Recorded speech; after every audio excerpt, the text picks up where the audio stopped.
नमस्कार दोस्तों, मैं तन्मय साहू आपका स्वागत करता हूं ऑडियो एडा में। आज हम बात करेंगे जगन्नाथ रथ यात्रा की। ये त्योहार आस्था, एकता और भक्ति का अद्वितीय संगम है। इस वर्ष ये पवित्र यात्रा 27 जून 2025 को पुरी में आरंभ हुई है, जिसमें भगवान जगन्नाथ, बलभद्र और सुभद्रा के 3 विशाल रथ निकाले जाते हैं। चेहरा पहरा यानी सोने की झादू से रथ मार्ग की सफाई, यह वह रस्म है जो यह याद दिलाती है कि भगवान के सामने स्वयं राजाओं से भी बड़ा कोई नहीं, और यह पवित्रता, सम्मान और सेवा की गहरी सीख देती है। तो साथ जुड़िए ऑडियो एडा पर, जहां हम इस अद्भुत यात्रा की पौराणिक कथा, रस्म रीति और दिलचस्प तथ्य आपके सामने लाएंगे। सब्सक्राइब करें, बेल आइकन दबाएं और इस आध्यात्मिक सफर में मेरे साथ चलें। जय जगन्नाथ। भारत की एक सबसे पुरानी और सच कहूं तो सबसे अद्भुत यात्राओं में से एक है जगन्नाथ रथ यात्रा। जरा सोचिए, पुरी की वो सड़कें, उमड़ती हुई भीड़, 3 बड़े-बड़े सजे हुए लकड़ी के रथ और चारों तरफ गूंजता जय जगन्नाथ का जयकारा। हमारे पास ना इस पर कई सारे लेख और जानकारी है, तो आज कोशिश करते हैं कि इस यात्रा की जो सबसे अहम और मजेदार पहलू हैं उन्हें समझें।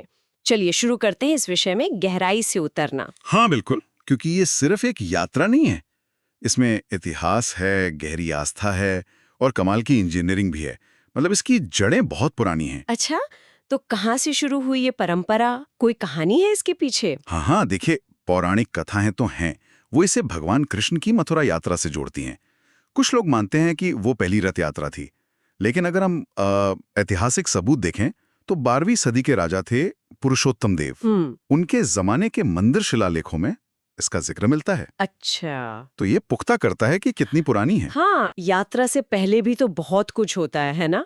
जैसे वो स्नान वाली कोई रस्म। हाँ बिल्कुल, यात्रा से लगभग 2 हफ्ते पहले होती है स्नान पूर्णिमा।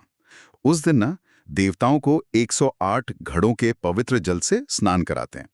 ये एक तरह का शुद्धिकरण है, यात्रा की तैयारी जैसा। 108 घड़े, वाह! हाँ, ये 108 का अंक भी बड़ा शुभ माना जाता है। और ये रथ, इतने बड़े रथ हर साल बनाना, ये कैसे होता है? मतलब जरा सोचिए कितनी मेहनत लगती होगी। अरे बहुत मेहनत। ये अपने आप में एक बहुत बड़ी प्रक्रिया है। अक्षय तृतीया का दिन होता है ना, शुभ दिन, तब से काम शुरू होता है। अच्छा। और करीब 200 कारीगर लगते हैं इसमें। समझिए, लगभग 100 तो कुशल बढ़ई होते हैं, फिर दर्जी और दूसरे लोग। 2 महीने तक पूरी श्रद्धा से ये 3 रथ बनाते हैं। 2 महीने? हाँ, और लकड़ी भी खास होती है, कपड़ा भी बहुत लगता है, और सबसे बड़ी बात, सब कुछ पारंपरिक नापतौल और तरीके से ही होता है, सालों से कोई बदलाव नहीं। और मैंने ये भी सुना है कि पुरी के जो राजा हैं वो भी खुद इसमें शामिल होते हैं। अहम है, इसमें गजपति राजा खुद आते हैं और सोने की झाड़ू लेकर रथों के आसपास सफाई करते हैं। सोने की झाड़ू से? हाँ, ये दिखाता है कि भगवान के सामने राजा भी बस एक सेवक है, विनम्रता का प्रतीक है ये। ये तो बहुत दिलचस्प बात है। मतलब राजसी सत्ता भी भक्ति के आगे कुछ नहीं। शायद यही वो समानता वाला संदेश है जिसकी बात होती है। बिल्कुल सही। और राजा की इस सेवा के बाद ही असल में देवताओं की यात्रा शुरू होती है। वो अपने रथों पर बैठकर करीब 3 किलोमीटर दूर गुंडीचा मंदिर जाते हैं। गुंडीचा मंदिर? हाँ, उसे उनकी मौसी का घर माना जाता है। वहां वो 8-9 दिन रुकते हैं और फिर वापसी होती है। उसे बाहुड़ा यात्रा कहते हैं। आप अंदाजा लगाइए कितना बड़ा इवेंट होता होगा ये। बहुत ज्यादा बड़ा। 10 लाख से भी ज्यादा लोग भक्त पुरी की सड़कों पर होते हैं उस वक्त। ये दुनिया के सबसे बड़े धार्मिक आयोजनों में से एक गिना जाता है। सोचिए जरा वो माहौल। और वो रस्सियां जिनसे रथ खींचते हैं, वो भी कुछ खास होती हैं। हाँ, वो नारियल के रेशे से बनती हैं। बहुत मोटी होती हैं, करीब 8 इंच मोटी। 8 इंच? हाँ, तभी तो इतने भारी रथों को खींच पाती हैं। और भक्त मानते हैं कि उस रस्सी को छूकर रथ खींचना बड़े सौभाग्य की बात है। इसी से मुझे याद आया, जो अंग्रेजी का शब्द है जगरनॉट, मतलब कोई ऐसी जबरदस्त ताकत जिसे रोका न जा सके, हाँ हाँ, वो यहीं से आया है। कहते हैं कि अंग्रेज जब आए, उन्होंने इन विशाल रथों को चलते देखा तो ये शब्द बना दिया। है ना कमाल की बात? बिल्कुल। और एक और अनोखी चीज है, डहुका बोली। डहूका बोली, ये क्या है? ये ना सारथी कुछ खास तरह के गीत गाते हैं जो थोड़े द्विअर्थी होते हैं। माना जाता है कि इनका संबंध पुरानी तांत्रिक परंपराओं से है, शायद वज्रयान बौद्ध धर्म से।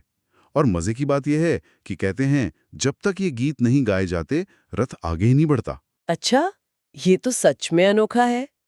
तो अगर हम इस पूरी यात्रा का जो गहरा मतलब है उसे समझें, तो वो क्या है? देखिए, सबसे बड़ा संदेश तो है समानता का।